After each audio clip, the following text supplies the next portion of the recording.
सो दोस्तों, welcome in discover Rajasthan. Keep discover keep learn. देखो, अपने कर रहे थे जो प्रमुख राजवंश है उनके बारे में, राजस्थान का इतिहास हमारा टॉपिक चल रहा था। इसके अंतर्गत देखो दोस्तों, क्या है कि हमने चौहान वंश और गुर्जर प्रतिहार वंश के यहाँ पे जो प्रीवियस ईयर क्वेश्चन है वन लाइनर, ठीक है, प्रीवियस ईयर जो वन लाइनर क्वेश्चन है वो हमने यहाँ पे कंप्लीट कर लिए थे अच्छे से डिटेल से। आज भी हम यही करने वाले हैं। जो मेवाड़ का गुहिल और सिसोदिया वंश है इसके बारे में जानेंगे। तो ये वैसे तो दोनों एक ही है, क्योंकि थोड़ी फिर ये बाद में क्या है कि इसमें शाखा चेंज हो गई, राणा शाखा चली गई, फिर सिसोदिया अलग बंट गया। तो इनके बारे में हम पढ़ेंगे आज मुख्य रूप से, ठीक है। इसमें राणा शाखा भी आएगी आपके। तो अपने स्टार्ट करते हैं। तो ये जो आरपीएससी के प्रीवियस ईयर क्वेश्चन है वन लाइनर, तो आप इसको देखोगे वीडियो को तो आपको बहुत फायदा मिलेगा। पूरी डिटेल ही मैं बता दूंगा आपको अच्छे से।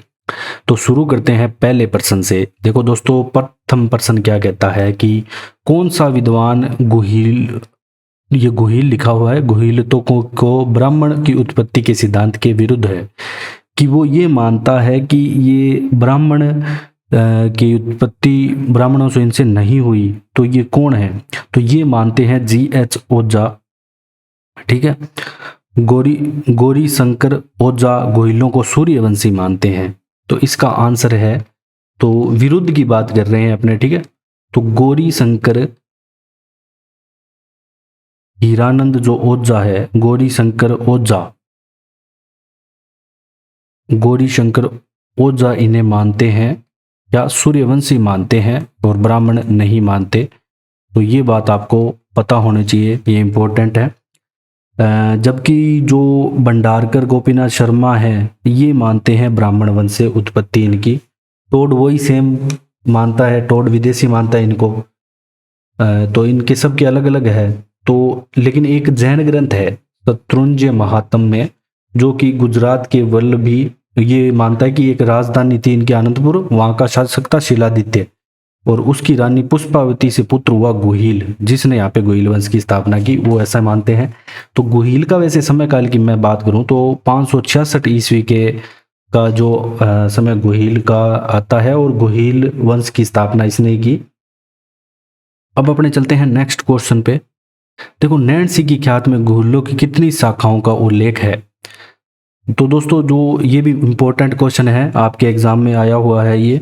महिला प्रवेशक और संरक्षण अधिकारी का जो एग्जाम हुआ था, तो 15 और 19 में 2 बार ये प्रश्न आ चुका है। तो जो नैणसी की ख्यात है, तो इसमें जो इसकी शाखाओं का वर्णन किया गया है वो बताया गया है कि 24 शाखाएं थी, 24 शाखाएं। तो इसका आंसर तो 24 होगा।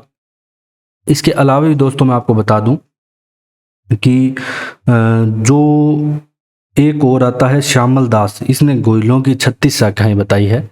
अगर आपसे ये पूछ ले कि श्यामल दास जो कवि है, श्यामल दास, इसने कितनी शाखाएं बताई है? इसने बताई है 36 शाखाएं। तो नैणसी ने तो 24 बताई है और श्यामल दास ने 36 बताई है। तो ये दोनों चीजें आपको ध्यान रखते हुए चलनी है। अब अपने चलते हैं नेक्स्ट क्वेश्चन पे। क्वेश्चन नंबर 3 कि बप्पा रावल का मूल नाम क्या था? देखो, जो बप्पा रावल है दोस्तों, इसका मूल नाम था कालभोज। क्या था? कालभोज इसे कहा जाता था। ये भी प्रश्न मोस्ट इंपोर्टेंट है, आ चुका है बहुत बार एग्जाम में। तो कालभोज आपको नाम याद रखना है। बप्पा रावल का मूल नाम था कालभोज, और इसका जो समय काल आता है वो 734 जो ईस्वी है, 734 ईस्वी से 753 ईस्वी तक बताते हैं। और इसके क्या है कि गुरु हरित ऋषि की जो गायें वगैरह ये चराते थे, ऐसे बताते हैं कि इनके आशीर्वाद से इनको यहाँ पे गुहिल साम्राज्य की फिर ये नींव रखते हैं, चित्तौड़गढ़ के राजा मानमोरी को हराकर, ठीक है। तो इसके बारे में ये बताया गया है। और मेवाड़ का वास्तविक संस्थापक भी इसे कहा जाता है, तो ये ध्यान रखना है आपको। तो मेवाड़ का जो वास्तविक संस्थापक है वो किसे? बप्पा रावल को कहा जाता है। एक ये प्रश्न यहाँ से बन सकता है। तो जितने भी पॉसिबल होंगे मैं आपको बताता जाऊंगा। राजधानी इसके समय नागदा थी, जो कि उदयपुर में है। तो इसने जो राजधानी बनाया वो बनाया किसको? नागदा, ठीक है। उस टाइम नागदा उदयपुर में थे। एकलिंग नाथ जी के मंदिर का भी यहाँ पे ये निर्माण करवाते हैं। तो ये बातें भी आपको पता होनी चाहिए। अब अपने चलते हैं नेक्स्ट क्वेश्चन पे। इसके बाद दोस्तों वैसे बात करें तो अलर्ट आता है ठीक है। अल्लट के टाइम जो राजधानी थी वो आड़ हो जाती है, उसके टाइम क्या, अल्लट के टाइम नौकरशाही का भी प्रचलन होता है। अब अपने चलते हैं इस रतन सिंह वाले पे। चित्तौड़ का राणा रतन सिंह किस वंश का था, ये आपको बताना है। बिल्कुल इजी सा क्वेश्चन है, ठीक है। रतन सिंह की हम बात करेंगे तो जो गुहिल वंश ही आएगा, तो इसका सही आंसर आ जाएगा गुहिल वंश।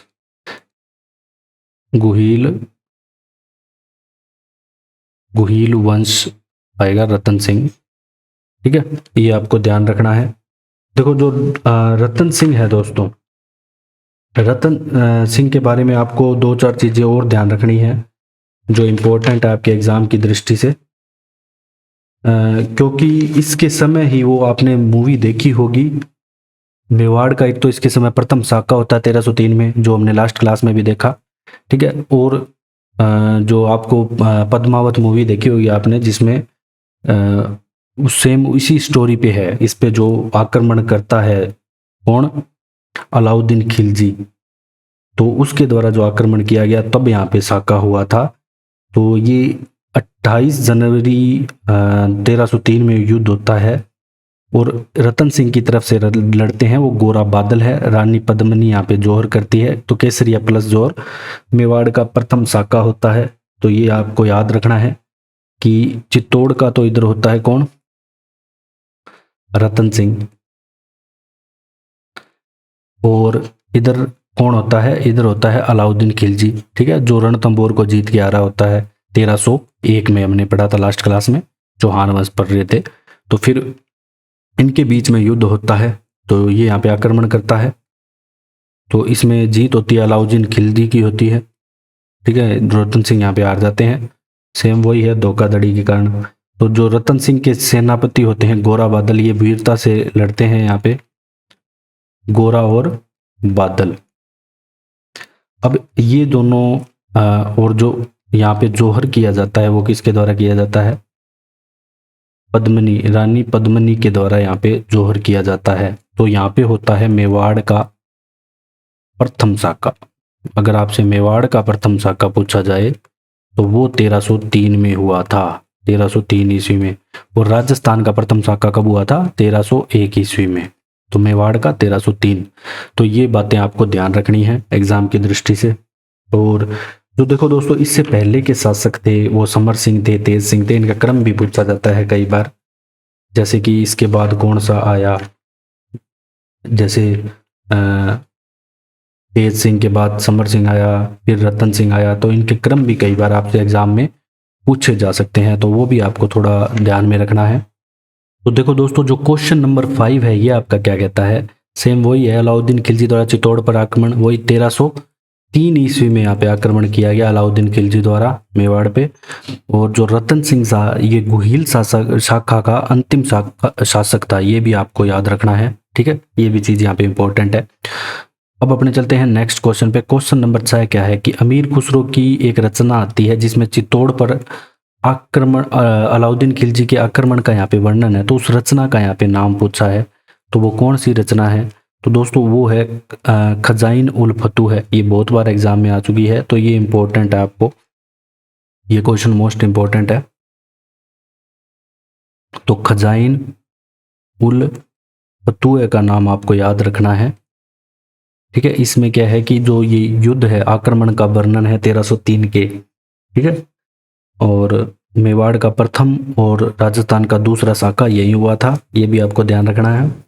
अब अपने चलते हैं नेक्स्ट क्वेश्चन पे कि मेवाड़ के किस शासक के समय जावर में चांदी की खान से खनन प्राप्त हुआ।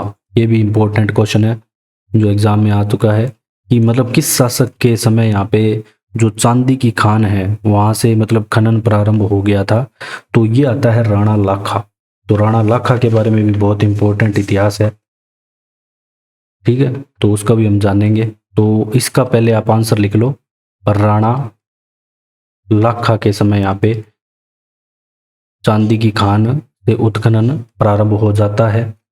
अब देखो, जो राणा लाखा द्वारा निर्माण कार्य है वो क्या क्या करवाए जाते हैं, जो कि पिछोला झील बनाई जाती है। इसके अलावा वही चांदी वाली खान तो हमने पढ़ी ली मेन, ठीक है। और इसके समय क्या होता है कि एक घटना होती है प्रमुख, जो इसका पुत्र होता है रावचुंडा, ठीक है, जिसे कहा जाता है मेवाड़ का भीष्म पितामह। तो इसका जो पुत्र होता है राणा लाखा का पुत्र, इसका नाम आपको याद रखना है, क्या है, रावचुंडा या राणा चुंडा, सॉरी, राणा चुंडा, जिसे कहा जाता है मेवाड़ का भीष्म पितामह। मेवाड़ का भीष्म पितामह इसे कहा जाता है, भीष्म पितामह।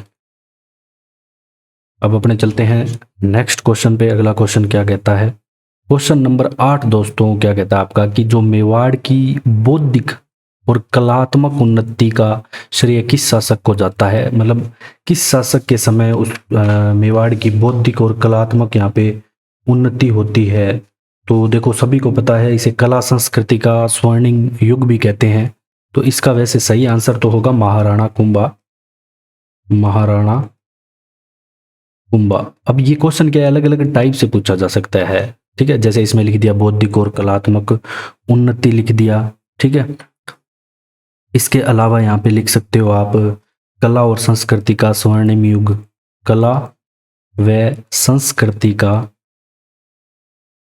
जो स्वर्णिम युग है वो महाराणा कुंभा के टाइम को ही कहते हैं, ठीक है, ये भी बात आपको याद रखनी है। तो स्वर्णिम युग इसी की समय था। इसको बहुत सारी यहाँ पे उपाधियां भी मिलती है, उनके बारे में भी हम आगे चर्चा करेंगे। तो कुंभा ने जैसे संगीत राज, संगीत मीमांसा, सोड़ प्रबंध नामक ऐसे संगीत ग्रंथों की भी यहाँ पे रचना की है। तो बढ़िया इंपॉर्टेंट हो जाता है। जो कुंभा है, महाराणा कुंभा, महाराणा प्रताप, इन पे क्वेश्चन आता ही आता है एग्जाम में आपके। नेक्स्ट दोस्तों अपने चलते हैं क्वेश्चन नंबर 9 पे। नृत्य रत्न कोश की रचना किसने की? तो ये रचना भी दोस्तों की जाती है किसके द्वारा? महाराणा कुंभा के द्वारा। तो इसका आंसर भी आपका हो जाएगा महाराणा कुंभा के द्वारा। यहाँ पे जो नृत्य रत्न कोश है इसकी रचना की जाती है, ठीक है। तो इसके अलावा इसमें देखो सुधा प्रबंध, जो 7 अंग दे रखे हैं वो अपने नेक्स्ट अगले क्वेश्चन में करेंगे, वो अलग चीज है। लेकिन जो नृत्य रत्न कोश अगर आ जाता है तो आपका आंसर आएगा महाराणा कुंभा। अब अपने चलते हैं नेक्स्ट क्वेश्चन पे। क्वेश्चन नंबर 10 यहाँ पे क्या कह रहा है कि महाराणा कुंभा द्वारा रचित ग्रंथ संगीत राज कितने कोशों में विभक्त है? मोस्ट इंपॉर्टेंट दोस्तों, ये भी बहुत बार एग्जाम में आ चुका है कि संगीत राज है ना, ये कितने कोशों में विभक्त है। अब अपने को ये तो पता है कि महाराणा कुंभा ने संगीत राज की है रचना, ठीक है, ये भी पूछा जाता है संगीत राज की है, संगीत मीमांसा की है। मीमांसा यहाँ पे बड़ी की मात्रा आएगी, आप बाद में इसको सही कर लेना। और इसके अलावा जो संगीत सूढ़ प्रबंध की है, ठीक है, सूढ़ प्रबंध। अब जो संगीत राज कितने कोशों में विभक्त है दोस्तों, इसका आंसर आपके आएगा, जो संगीत राज है वो 5 कोशों में विभक्त है, ठीक है, 5 इसका करेक्ट आंसर होगा। अब वो 5 कौन कौन से है वो भी मैं आपको बता देता हूँ यहाँ पे। तो दोस्तों वो 5 यहाँ पे है। पहला पाठ्य रत्न कोश, इसमें पहला आता है आपका पाठ्य रत्न कोश। और जो सेकंड आता है वो है नृत्य रत्न कोश, रत्न कोश, ठीक है, इसके आगे रत्न कोश तो आप लगाते रहना। फिर आता है पाठ्य नृत्य गीत रत्न कोश। फिर चौथा आता है आपके वाद्य, और फिफ्थ आपके अंतिम जो आता है वो है रस, ठीक है। तो पाठ्य नृत्य गीत वाद्य और रस, तो याद रखना है ये सारे पांचों के पांचों, ठीक है। जो रत्न कोश है इनमें उल्लासों और परीक्षणों में विभाजित किया गया है। इसका संपूर्ण ग्रंथ 80 इसमें परिरक्षणों में विभक्त है। तो ये 5 तो इसके वैसे हैं और 80 परिरक्षणों में ये विभक्त है। ये बात भी आपको ध्यान रखनी है, एग्जाम की दृष्टि से आपके इंपॉर्टेंट है। अब अपने चलते हैं नेक्स्ट, शिल्पी मंडन द्वारा जो लिखित ग्रंथ है वो जानेंगे कि मंडन यहाँ पे मतलब कौन कौन से ग्रंथ लिखता है। देखो इसने रूप मंडन लिखा, वैसे इसने बहुत सारे लिखे हैं ग्रंथ, सभी के बारे में हम जानेंगे यहाँ पे। देखो सबसे पहले तो इसका मंडन का याद रखना आपको, रूप मंडन वाला, ठीक है, रूप मंडन। रूप मंडन में क्या है कि जो मूर्ति कला है इसके बारे में ये बताता है। तो ये भी पता होना चाहिए, ये भी एग्जाम में आ चुका है कि जो रूप मंडन में क्या है, मतलब किस विषय पे, विषय वस्तु क्या है, तो मूर्ति कला है। इसमें 6 अध्याय है, इतना मत याद रखना, बस ऐसे याद रखना रूप मंडन में मूर्ति कला है। फिर जो देव मूर्ति प्रकरण है, देव मूर्ति प्रकरण, ये भी मंडन के द्वारा लिखा गया है। इसमें मूर्ति निर्माण और प्रतिमा स्थापना, इसे रूपावतार भी कहते हैं, इसमें प्रतिमा स्थापना के बारे में है। फिर आता है वास्तु मंडन, ये वास्तु कला के बारे में है, जो है वास्तु मंडन। नेक्स्ट आपका आता है वास्तु सार, ठीक है। इसके अलावा प्रसाद मंडन, राजवल्लभ मंडन, बहुत सारे आ जाते हैं। तो ये सारे हैं, तो मेन ये 2-3 है, ये याद रख लेना। इसके अलावा और भी ऐसे तो बहुत है। कोदंड मंडल लिख लो, धनुर्विद्या का, कोदंड मंडन, ये धनुर्विद्या से संबंधित है, धनुर्विद्या। तो ये भी आपको ध्यान रखना है, तो ये इंपॉर्टेंट थे। अब अपने चलते हैं क्वेश्चन नंबर 12 पे। देखो इसमें थोड़े ऑप्शन मैंने लगा लिए इसलिए क्योंकि इंपॉर्टेंट पर्सन आ रहे, इसमें भी आया हुआ है। निम्नलिखित में से कौन सा विद्वान कुंभा के दरबार में नहीं था, ये बताना है आपको। आपके पास ऑप्शन है यहाँ पे नाथा, मुनि जिन विजय सूरी, मुनि सुंदर सूरी या टीला भट्ट। इनमें से कौन सा कुंभा के दरबार में नहीं था?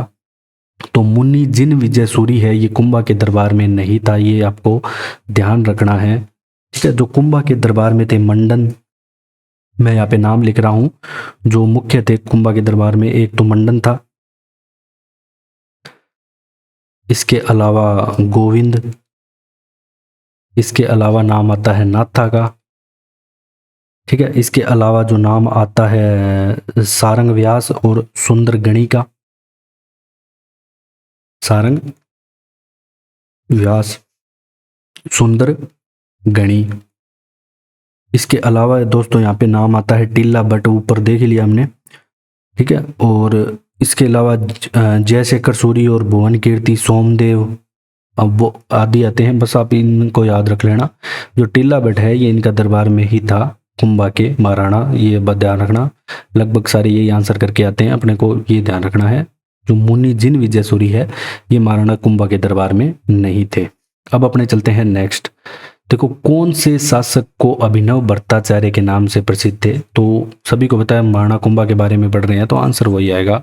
तो इसके अलावा जो इसकी अन्य उपाधियां हैं महाराणा कुंभा की, वो अपने जानते हैं अभी इस क्वेश्चन में कि और क्या क्या उपाधियां हैं। अभिनव भट्टाचार्य ने क्यों कहा जाता था? क्योंकि संगीत के क्षेत्र में ये विपुल थे। अब इन्हें और जो उपाधि थी अन्य, ठीक है, अन्य उपाधियां यहाँ पे मैं लिख रहा हूं इनकी, ये भी एग्जाम में आ चुकी है।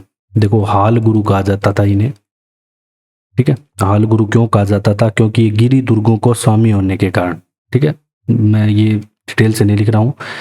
फिर इन्हें राजगुरु कहा जाता था, ठीक है। राजगुरु क्यों कहा जाता था? क्योंकि राजाओं को शिक्षा देने की क्षमता इनमें थी। और इसके अलावा हिंदू सुल्तान भी इन्हें कहा जाता था, ठीक है। हिंदू सुल्तान जो इंपॉर्टेंट है वो लिख रहा हूं मैं यहाँ पे। हिंदू सुल्तान क्यों कहा जाता था इन्हें? क्योंकि ये समकालिक मुस्लिम शासकों द्वारा हिंदू पति बादशाह की यह उपाधि प्रदान की गई थी। इसके अलावा इन्हें शैल गुरु भी कहा जाता था, ठीक है। इसके अलावा इन्हें छाप गुरु भी कहा जाता था क्योंकि ये छापामार युद्धपत्ति में निपुण थे। तो मेन तो यही थी, ठीक है। अब अपने चलते हैं नेक्स्ट क्वेश्चन पे। क्वेश्चन नंबर 14 क्या कहता है दोस्तों कि राणा कुंभा को किस वाद्य यंत्र में दक्षता हासिल थी? तो ये भी इंपॉर्टेंट क्वेश्चन है। तो ये वीणा बजाते थे दोस्तों, वीणा बहुत अच्छी बजाते थे ये। तो वीणा में इन्हें दक्षता हासिल थी महाराणा कुंभा के समय को। और ये स्वयं कीर्ति स्तंभ प्रशस्ति के अनुसार कुंभा वीणा बजाने में निपुण था। तो ये पता कहाँ से चलता है कि ये वीणा बजाते थे? तो ये पता चलता है कीर्ति स्तंभ प्रशस्ति में। तो ये अपने को ध्यान रखना है, कीर्ति स्तंभ प्रशस्ति में पता चलता है। ये भी पूछा जा सकता है आपसे, थोड़ा प्रश्न घुमा के पूछे तो, कि आपको ऐसे दे देगा कि राणा कुंभा वीणा बजाने में निपुण थे, ये कहाँ से पता चलता है? और इनके जो संगीताचार्य थे श्री सारंग व्यास कुंभा के संगीत गुरु थे। अगर इनके संगीत गुरु का नाम पूछ ले, संगीत गुरु, तो वो थे सारंग व्यास, सारंग व्यास आपके इनके संगीत गुरु आते हैं। नेक्स्ट जो हीरानंद मुनि है वो कुंभा मुनि को कुंभा अपना गुरु मानते थे और उन्हें कविराज की उपाधि भी दी। और कुंभा की पुत्री थी जो रमाबाई, वो वागीश्वरी कहा गया है, जो रमाबाई है उनको, वह भी संगीत प्रेम के कारण प्रसिद्ध रही। तो कुंभा की जो पुत्री थी वागीश्वरी, वो भी यहाँ पे प्रसिद्ध रहती है संगीत प्रेम के कारण। अब कुंभा द्वारा निर्मित जो कुशल माता का भव्य मंदिर है, ये पूछा गया है कि वो कहाँ पे है, ये आपको बताना है। तो दोस्तों ये आता है बदनौर भीलवाड़ा में। तो इसका सही आंसर आएगा बदनौर भीलवाड़ा में। ठीक है, तो जो कुशल माता है इनका मंदिर कहाँ पे आता है, बदनौर भीलवाड़ा में, जिसे बैराट माता का मंदिर भी कहा जाता है। तो इसे बैराट माता भी कहा जाता है, ध्यान रखना, बैराट माता। तो ये सारी बातें आपको पता होनी चाहिए। अब अपने चलते हैं क्वेश्चन नंबर 16 कि चित्तौड़गढ़ में विजय स्तंभ का निर्माण किसने करवाया। देखो जो विजय स्तंभ का निर्माण है ये किसके द्वारा यहाँ पे करवाया जाता है, सभी को पता है। ठीक है, महाराणा कुंभा के द्वारा ही कराया जाता है। अब इसके बारे में अपने जानेंगे विजय स्तंभ के बारे में। तो ये भी क्योंकि बहुत बार आ चुका है तो पढ़ रहे राणा कुंभा के बारे में है। सबसे पहले जो विजय स्तंभ है ये भगवान विष्णु को समर्पित है। किसको, भगवान विष्णु को यहाँ पे समर्पित है। और इसमें अगर हम मंजिल की बात करें, इसकी ऊंचाई की पहले बात करें तो 122 फीट ऊंचाई है इसकी, 122 फीट। अगर इसमें हम दोस्तों बात करें मंजिल कितनी है, तो मंजिल भी पूछी जा सकती है, 9 मंजिलें हैं। और जो करवाया क्यों गया निर्माण, देखो इस महाराणा कुंभा ने एक युद्ध में जो सुल्तान महमूद खिलजी है, जो सारंगपुर का युद्ध हुआ था 1437 में, उसके बारे में भी आगे पढ़ेंगे, उसमें हराया था। उसके बाद में महाराणा कुंभा ने ये बनवाया था विजय स्तंभ। तो ये आपको याद रखना है। ठीक है, तो ये विजय स्तंभ बनाया गया था। और इसके अगर ये पूछ ले कि शिल्पी कौन, वास्तुकार कौन है, वास्तुकार अगर आपसे पूछ ले, ये भी पूछा जा सकता है, तो इसके वास्तुकार का नाम आता है जेता। इसके अलावा देखो जो पुंजा और नाथा है ये भी थे, पुंजा नाथा, तो ये भी इसके वास्तुकार आते हैं। और चौड़ाई इसकी 30 फीट है। और सीढ़ियां अगर आपसे इसमें पूछ ले कितनी है, सीढ़ियां, 1 सेकेंड, अगर आपसे इसमें पूछ ले कि सीढ़ी कितनी है, सीढ़ियां, तो 157 यहाँ पे सीढ़ियां लगी हुई है। और जो इसकी 9वीं मंजिल है ना दोस्तों, जैसे ये कीर्ति स्तंभ है, फॉर एग्जांपल मैं बना रहा हूं, 1 2 3 4 5 6 7 8 और 9, तो ये 9वीं मंजिल है ना, ये कीर्ति स्तंभ प्रशस्ति कहलाती है। ठीक है, कीर्ति स्तंभ प्रशस्ति कहलाती है, जिसके रचयिता अत्रि व महेश हैं। तो कीर्ति स्तंभ प्रशस्ति के रचयिता अलग हैं। ठीक है, ये बात अपने को ध्यान रखते हैं। और ये भारतीय मूर्ति कला का विश्व कोश कहलाता है विजय स्तंभ। क्या कहलाता है, भारतीय मूर्ति कला है का विश्व कोश भी इसे कहते हैं। तो ये अन्य नाम पूछे जा सकते हैं एग्जाम में कि भारतीय मूर्तिकला का विश्व कोश किसे कहते हैं। इसके अलावा ये पूछा जाता है हिंदू देवी देवताओं का अजायब घर भी इसे कहा जाता है। ठीक है, हिंदू देवी देवताओं का अजायब घर किसे कहा जाता है, तो विजय स्तंभ। ठीक है, ये सारी चीजें आपको ध्यान रखनी है। इसके अलावा राजस्थान पुलिस और माध्यमिक शिक्षा बोर्ड का जो प्रतीक चिन्ह है ना, वो भी विजय स्तंभ ही है, वो मैं यहाँ पे लिख नहीं रहा हूँ, आप ध्यान रखना। और 15 अगस्त 1949 को 1 रुपये का डाक टिकट भी यहाँ पे जारी होता है। तो 15 अगस्त 1949 को विजय स्तंभ के ऊपर 1 रुपये का डाक टिकट भी यहाँ पे जारी होता है। तो ये बात भी यहाँ पे इंपॉर्टेंट आती है दोस्तों। जो जितनी सारी बातें थी मैंने बता दी आपको। तो सारंगपुर के युद्ध में जो महमूद खिलजी है, इसको हराने के बाद ये बनाते हैं इस विजय के उपलक्ष्य में। अब वही है, इसमें वही सारंगपुर युद्ध किसके मध्य हुआ, यही पूछा गया है। ठीक है, किन किन के मध्य यहाँ पे सारंगपुर का युद्ध होता है। तो दोस्तों जो सारंगपुर का युद्ध होता है, ये होता है यहाँ पे तो अपने होते हैं मेवाड़ के राणा कुंभा।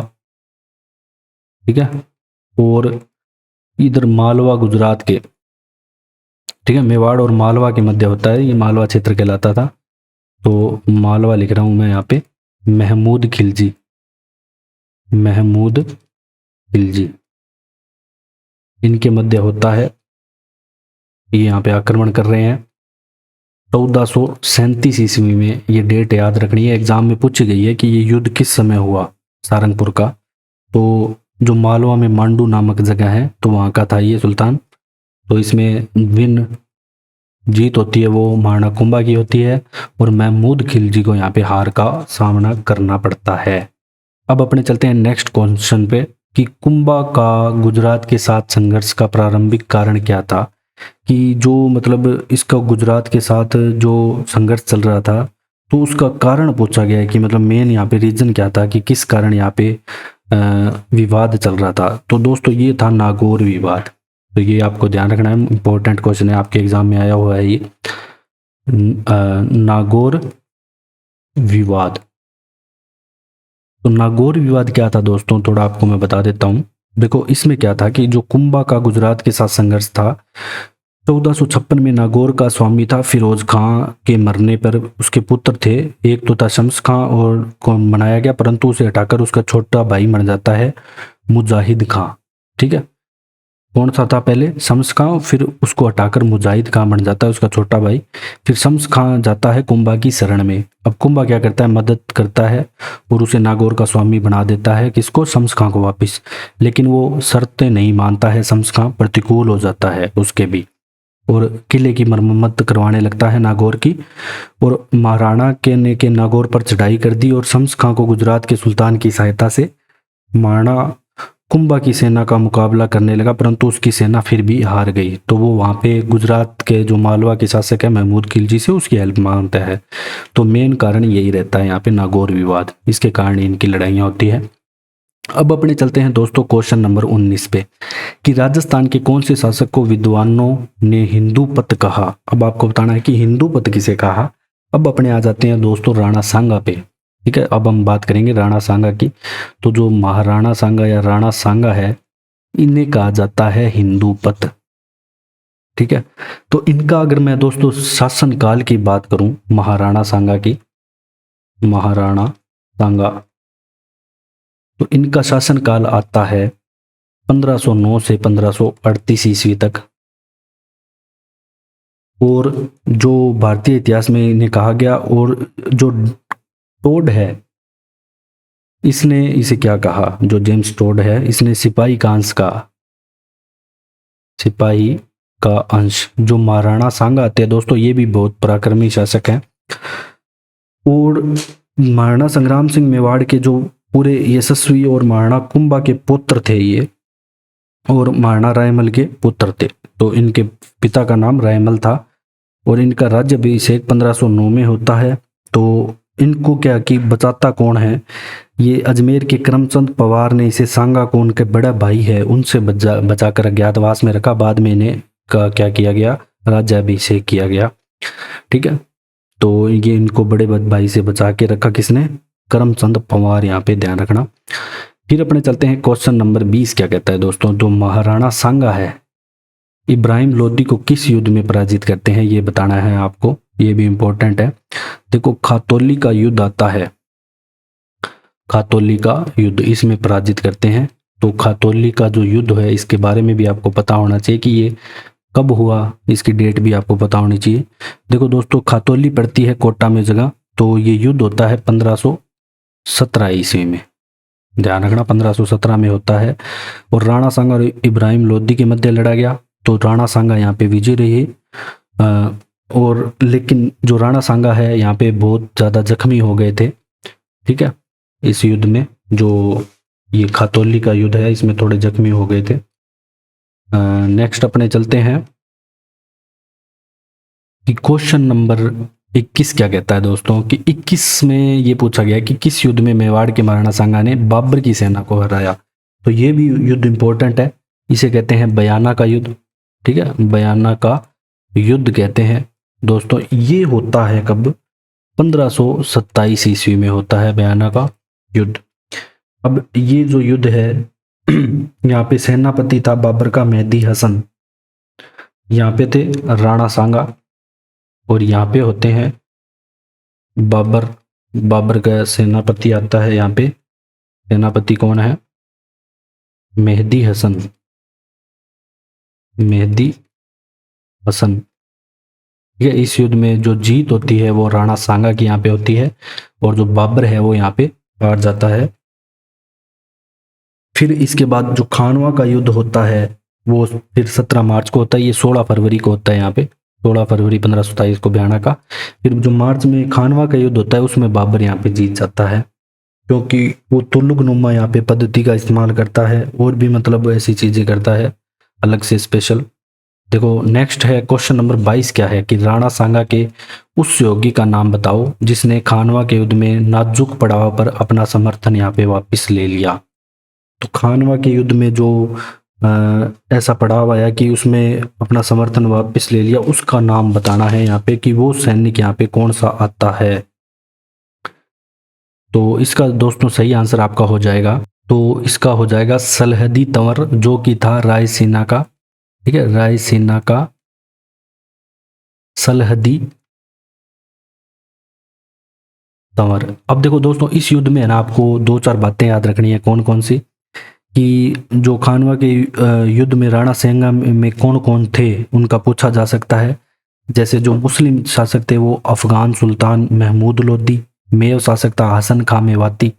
इसके अलावा जो मारवाड़ के राव गांगा का पुत्र था मालदेव। ठीक है, इसके बारे में तो मैं आगे आपको बताऊंगा। और इसके अलावा यहाँ पे बहुत सारे, जैसे पूरा मतलब मेवाड़ मारवाड़ सारे मिलके यहाँ पे लड़े थे, तो इसलिए यहाँ पे ये युद्ध भी इम्पोर्टेंट हो जाता है। और इसके बाद जो संधि होती है वो कौन सी होती है, जो यहाँ पे इसके बाद संधि की गई वो बतानी है। 1 सेकेंड। हाँ तो दोस्तों, इसमें आपको एक तो ये ध्यान रखना है, राज चिन्ह यहाँ पे जो राणा सांगा है अपने किसे देते हैं, तो इस युद्ध में जो राज चिन्ह देते हैं वो देते हैं, ये मोस्ट इंपॉर्टेंट है, ध्यान रखना। राज चिन्ह देते हैं जाला अज्जा को। किसको देते हैं? जाला अज्जा, सादड़ी के, जो कि थे सादड़ी के जाला अज्जा।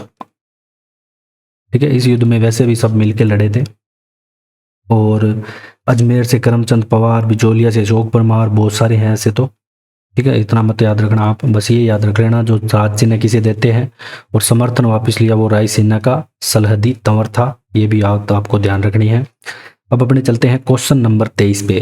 क्वेश्चन नंबर 23 क्या कहता है कि जो खानों में बाबर के विरुद्ध सांगा की सहायता के लिए किसके नेतृत्व में मारवाड़ी सेना भेजी गई, मतलब मारवाड़ से यहाँ पे कौन गया था।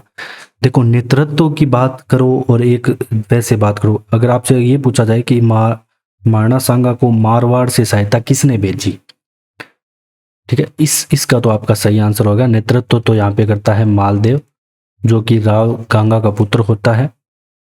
ठीक है, लेकिन अगर आपसे ये पूछ ले कि मारवाड़ से सेना, क्योंकि उस टाइम शासक गांगा था, तो मारवाड़ से सेना किसने भेजी जो खानवा का युद्ध है इसके लिए, तो यहाँ पे राव गांगा द्वारा भेजी गई। लेकिन जो नेतृत्व करता है यहाँ पे वो था मालदेव, नेतृत्व करता कौन था? मालदेव, ये बात आपको ध्यान रखनी है। अब अपने चलते हैं क्वेश्चन नंबर 24 पे कि उदय सिंह के साथ चित्तौड़ छोड़ने के पश्चात पन्ना को किस स्थान पर आश्रय प्राप्त हुआ। अब सभी को पता है कि दोस्तों जो उदय सिंह को है बनवीर से पन्ना धाये है, उन्होंने बचाया था। ठीक है, सभी को पता है इस चीज का, ये कहानी सबने सुनी होगी, आपने इस कहानी के बारे में तो सबने सुना होगा। तो ये बताना है कि जो अपने पुत्र चंदन का बलिदान दिया था, ये भी आपको पता है। अब अपने चलते हैं, हाँ इसका मैं बताता हूँ आपको आंसर। तो कुंभलगढ़ में दोस्तों यहाँ पे इसको क्या है कि आश्रय प्राप्त होता है, कहाँ पे? कुंभलगढ़ में। तो ये आपको ध्यान रखना है। और एक बात और है, देखो जो आश्रय यहाँ पे प्राप्त हुआ, तो फिर यहाँ पे जो उदय सिंह है इन्हीं का यहाँ पे राज्य अभिषेक भी इसी किले में होता है। अगर राज्य अभिषेक पूछ ले तो वो भी कुंभलगढ़ में होता है 1537 ईस्वी में। तो ये बात भी अपने को पता होनी चाहिए अच्छे से। अब अपने चलते हैं नेक्स्ट क्वेश्चन पे कि अकबर ने चित्तौड़ दुर्ग पर अधिकार कब किया, इसके बारे में आपको बताना है। देखो उदय सिंह यहाँ पे था 1537 से 1572 तक यहाँ पे शासक उदय सिंह रहता है। ठीक है, इसके बारे में कुछ जानना जरूरी है आपको। 1537 से 1572 ईस्वी तक यहाँ पे शासन करता है उदय सिंह। अब क्या होता है कि इसके समय ही अकबर यहाँ पे आक्रमण करता है 12 अक्टूबर कब 1567 को चित्तौड़ पर आक्रमण करता है। ठीक है, अब चित्तौड़ पर आक्रमण करता है तो जयमल और पत्ता उदयपुर में यहाँ पे मोर्चा संभालते हैं। इसके जो सेनापति है प्रमुख कौन है, एक तो जयमल है, एक फत्ता है, तो पत्ता या फत्ता भी कहते हैं, तो ध्यान रखना। तो जयमल और पत्ता यहाँ पे मोर्चा संभालते हैं और अकबर का चित्तौड़ पर पूरा घेर लेता है अकबर इसको। और जयमल और पत्ता की पूरा वीरता से मुग्ध होकर अकबर यहाँ पे आगरा जाने पर उनकी हाथियों पर चढ़ी हुई पाषाण मूर्तियां भी बनवाता है। तो इन दोनों की यहाँ पे मूर्तियां जो बनवाई गई ये आगरा के किले के सामने, तो ये अकबर बनवाता है। ठीक है, जो मूर्तियां हैं ये अकबर बनवाता है इनकी वीरता से प्रेरित होकर। और जो अधिकार है ये 25 फरवरी, अब इसका आंसर आ जाएगा आपका 1568 को ये चित्तौड़ दुर्ग पर अकबर अधिकार कर लेता है और इस समय होता है चित्तौड़ दुर्ग का तृतीय साका। तो 1568 में, ठीक है, मेवाड़ का तीसरा साका यहाँ पे होता है। तो अधिकार कब किया, तो इसका आपका आंसर यहाँ पे लिख लो, 1568 में यहाँ पे अधिकार किया अकबर ने चित्तौड़ पे। अब बात आती है नेक्स्ट, महाराणा प्रताप का राज्याभिषेक सर्वप्रथम कहाँ हुआ। दोस्तों ये जो महाराणा प्रताप के बारे में जितने भी क्वेश्चन है ये सारे बहुत इंपॉर्टेंट है। ठीक है, जो जन्म स्थली है इनकी वो तो है कुंभलगढ़ महाराणा प्रताप की। ठीक है, तो लेकिन जो राज्य अभिषेक की बात करते हैं तो इसका तो सही आंसर रहेगा गोगुंदा।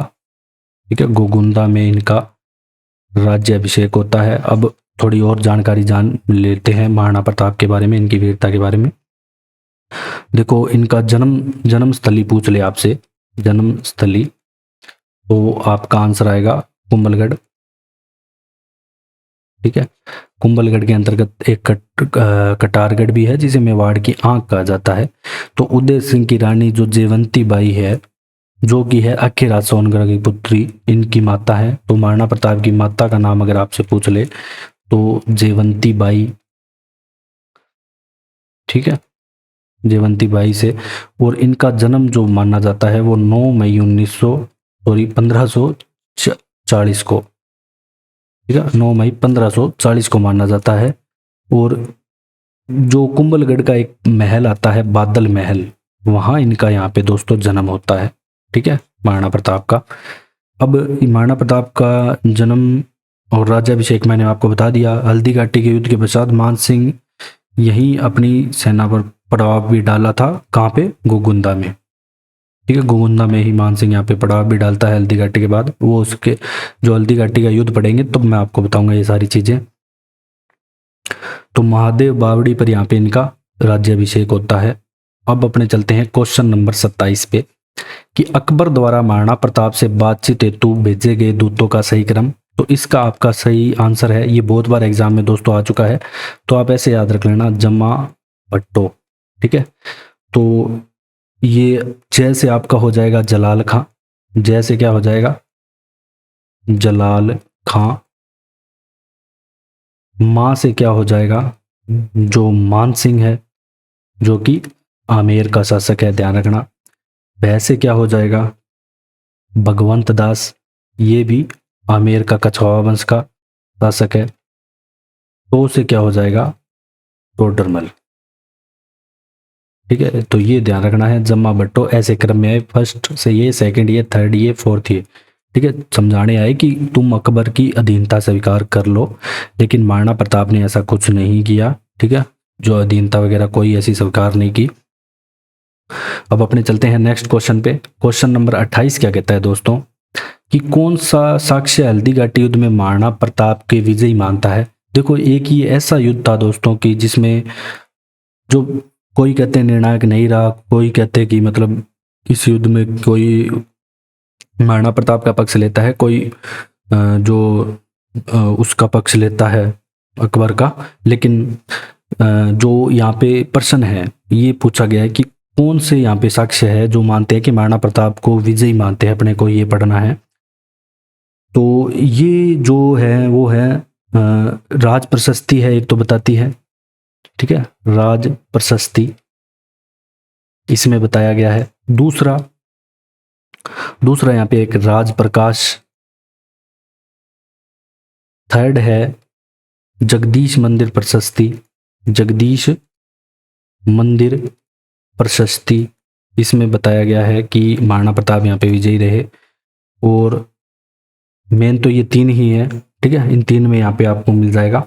अब जो ये युद्ध होता है वो 18 जून 1576 को होता है। विक्रम संवत की बात करें तो 1633 को होता है, ठीक है। अब अपने चलते हैं नेक्स्ट। अगर हल्दी घाटी युद्ध में महाराणा प्रताप के साथ एकमात्र मुस्लिम सरदार पूछा गया है कि एक यही था, कि ये कौन सा था। तो जो हल्दी घाटी युद्ध में एकमात्र यहाँ पे मुस्लिम सरदार था, कौन सा था आपको बताना है।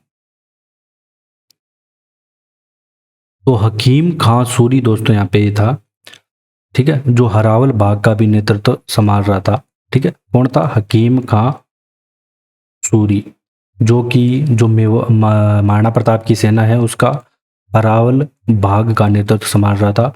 और 1576 में दोस्तों ये युद्ध हुआ था। और जो मुगल सम्राट है यहाँ पे उस टाइम था अकबर, तो उसका जो प्रधान सेनापति था वो जयपुर का मान सिंह था। तो ये बात भी आपको याद रखनी है। तो अकबर की तरफ से जो सेनापति कौन सा लड़ रहा था, वो मान सिंह लड़ रहा था, ठीक है। और अब इसको क्या है कि सबने अलग अलग ऐसे नाम दिए थे, वो अपने नेक्स्ट क्वेश्चन में करेंगे। नेक्स्ट क्वेश्चन यही आएगा।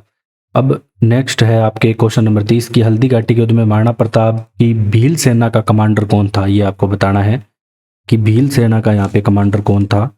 तो राणा पुंजा दोस्तों इसका सही आंसर आएगा। जो राणा पुंजा है ये आता है आपकी भील सेना का कमांडर। नेक्स्ट अपने चलते हैं क्वेश्चन नंबर। अब हल्दी घाटी के युद्ध को किस विद्वान ने खमनोर का युद्ध कहा, ये बताना है आपको कि खमनोर का युद्ध ये कौन कहता है। तो दोस्तों ये कहा गया अबुल फजल के द्वारा, ठीक है। अबुल फजल यहाँ पे कहता है इसे खमनोर का युद्ध। तो और भी बातें देखो इसके बारे में आपको पता होनी चाहिए, कौन कौन सी। टोड इसे कहता है मेवाड़ का थर्मोपोली। टोड क्या कहता है इसे? मेवाड़ का थर्मोपोली, थर्मोपोली। और जो बदायूनी है ये कहता है इसे गोगुंदा का युद्ध, ठीक है। सब ने अलग अलग यहाँ पे नाम दे दिए थे तो वही है बस, लेकिन ये एग्जाम में पूछे जाते हैं। तो गोगुंदा का युद्ध किसने कहा? बदायूनी ने कहा। बनास का युद्ध, हाथियों का युद्ध, और भी इसे अन्य नाम कहा जाता है, ठीक है। और भी बहुत सारी चीजें हैं। अब अपने हैं महाराणा प्रताप के हाथी का नाम बताना है दोस्तों आपको। देखो घोड़े का सभी को पता है, चेतक, लेकिन महाराणा प्रताप के आपको हाथी का नाम बताना है। तो हाथी का नाम महाराणा प्रताप के आता है यहाँ पे राम प्रसाद, या राम प्रसाद। इसके अलावा दोस्तों जो मान सिंह के हाथी का नाम अगर आपसे पूछ ले तो मान सिंह के जो हाथी है उसका नाम आता है आपका मर्दाना। इसके अलावा जो अकबर का हाथी है उसका नाम आता है हवाई, ठीक है। इसके अलावा देखो इसमें और भी हाथी थे, कौन कौन से? लूणा, गजमुक्त, गजरात, रन, मदार। तो अब अगर आपसे एग्जाम में ये भी आया हुआ एक बार कि रन और मदार जो हाथी है वो किस युद्ध में थे? हल्दी घाटी के युद्ध में थे, ठीक है। ये डायरेक्ट पूछे गए हैं। नेक्स्ट है कि हल्दी घाटी के युद्ध के पश्चात महाराणा प्रताप ने राजधानी को किसको बनाया। तो देखो दोस्तों हल्दी घाटी युद्ध के पश्चात यहाँ पे राजधानी महाराणा प्रताप बनाते हैं चावंड को। किसको? चावंड को बनाते हैं 1985 ईस्वी में। कब? 1985 ईस्वी में। इससे पहले क्या है कि ये दिवेर का युद्ध भी लड़ते हैं 1982 में, 1582 में, सॉरी थोड़ा माइंड ऐसे चल रहा है अभी। 1585 ईस्वी में ये चावंड को राजधानी बनाते हैं, गलती के लिए माफ़ी चाहता हूँ। और फिर जो 1582 में, इससे पहले ये दिवेर का युद्ध भी लड़ते हैं। और महाराणा प्रताप की अगर ऐसे पूछ ले कि 12 वर्षों तक यहाँ पे राजधानी रहती है उनके जीवन काल में, और टोटल चावंड राजधानी मेवाड़ की रहती है 28 साल तक, मतलब 1613 तक ठीक है। इसके बाद जो इनके पुत्र आते हैं वो भी इनको चावंड को राजधानी रखते हैं कुछ वर्षों तक, अमर सिंह। ठीक है। लेकिन महाराणा प्रताप के समय यहाँ पे 12 वर्षों तक ये राजधानी रहती है चावंड, 12 वर्ष तक। और वैसे 1613 ईस्वी तक मेवाड़ की राजधानी यहाँ पे चावंड रहती है, ध्यान रखना। तो कुल तो 28 वर्ष तक यहाँ पे रह गई, कुल 28 वर्ष तक यहाँ पे मेवाड़ की राजधानी चावंड होगी। अब अपने चलते हैं नेक्स्ट। देखो दिवेर का युद्ध किन किन के मध्य हुआ, ये पूछा गया है। देखो दिवेर एक जगह है राजसमंद में। सबसे पहले तो ये पता होना चाहिए कि 1582 ईस्वी में ये युद्ध होता है। तो यहाँ से लड़ते हैं मेवाड़ के महाराणा प्रताप, ठीक है। और यहाँ पे लड़ता है दिवेर का गवर्नर है सुल्तान खां, ठीक है। दिवेर का जो एक गवर्नर आता है जिसका नाम है सुल्तान खां, ये लड़ता है। और यहाँ पे महाराणा प्रताप के पुत्र भी इनके साथ होते हैं, अमर सिंह, ठीक है, अमर सिंह प्रथम। तो ये यहाँ पे आक्रमण करते हैं। तो यहाँ पे जो जीत होती है वो महाराणा प्रताप की होती है और ये जो सुल्तान खां है यहाँ पे हार जाता है। तो टोड इसे मेवाड़ का मैराथन कहता है। तो थर्मोपोली तो हल्दी घाटी को कहता है और मैराथन किसे कहा, दिवेर के युद्ध को। तो मेवाड़ का मैराथन किस युद्ध को कहा गया है, तो ये आपको ध्यान रखना है, दिवेर के युद्ध को मेवाड़ का मैराथन कहा गया है। तो ये बात आपको याद रखनी है अच्छे से। अब अपने चलते हैं दोस्तों नेक्स्ट क्वेश्चन पे। अगला क्वेश्चन क्या है 3535 कि मेवाड़ के महाराणा प्रताप के विरुद्ध अंतिम मुगल आक्रमण का नेतृत्व किसने किया। कि अंतिम किस बंदे ने यहाँ पे मतलब मेवाड़ के महाराणा प्रताप के खिलाफ यहाँ पे आक्रमण किया, ये पूछा गया है। तो ये किया गया जगन्नाथ के द्वारा, जगन्नाथ कछवाहा, ठीक है, जगन्नाथ कछवाहा ये करता है अंतिम मुगलों की तरफ से अंतिम अभियान 1584-85 ईस्वी में। इसके अलावा वैसे बाद में भी छोटे मोटे भेजे जाते हैं लेकिन उनके वो ऐसा नहीं माना जाता। अब अपने चलते हैं नेक्स्ट क्वेश्चन पे। क्वेश्चन नंबर 36 महाराणा प्रताप का दरबारी एक विद्वान आता है जिसने मुहूर्त माला ग्रंथ की रचना की। तो ये बताना है आपको, जो ये मुहूर्त माला ग्रंथ है ये किसने लिखा, तो ये लिखा गया दोस्तों चक्रपाणी मिश्र के द्वारा, ठीक है। चक्रपाणी मिश्र का नाम आपको याद रखना है, चक्रपाणी मिश्र यहाँ पे लिखता है। ये भी प्रश्न आ चुका है आपके हेडमास्टर के एग्जाम में 2018 में, ठीक है। अब अपने चलते हैं क्वेश्चन नंबर 37 पे कि मेवाड़ के किस महाराणा ने अजमेर के दरगाह के लिए 4 गांव दे दिए। तो ऐसा कौन सा शासक था कि जिसने 4 गांव मतलब मेवाड़ मतलब मस्जिद के लिए दे दिए, अजमेर की दरगाह के लिए सौंप दिए, उसका नाम आपको यहाँ पे बताना है।